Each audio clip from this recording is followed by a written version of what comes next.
আপোনালোকক মই বানপানীৰ পিছত ফটোবোৰ দেখুৱাম, আমাৰ লগত ভিডিঅ' আছে। NDRF SDRFৰ ল'ৰাবিলাকে কেনেকৈ মানুহক উদ্ধাৰ কৰিছে, কোনেওতো NDRF SDRFৰ নামেই লোৱা নাই,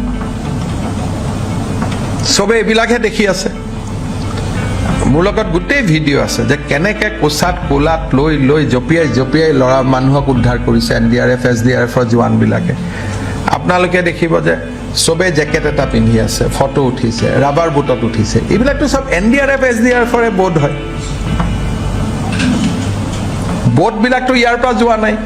গোটেই যিমান ইনফ্ৰাষ্ট্ৰাকচাৰ, আপোনালোকে টিভিত কিছুমান ফটো দেখিব যে লাইফ জেকেট আৰু ৰাবাৰ বুটত উঠি মানুহে ৰিলিফ বা কাম কৰি আছে, অসুবিধা একো নাই। কিন্তু সেই বস্তুখিনিওতো আমাৰ NDRF আৰু SDRFৰে সামগ্ৰী।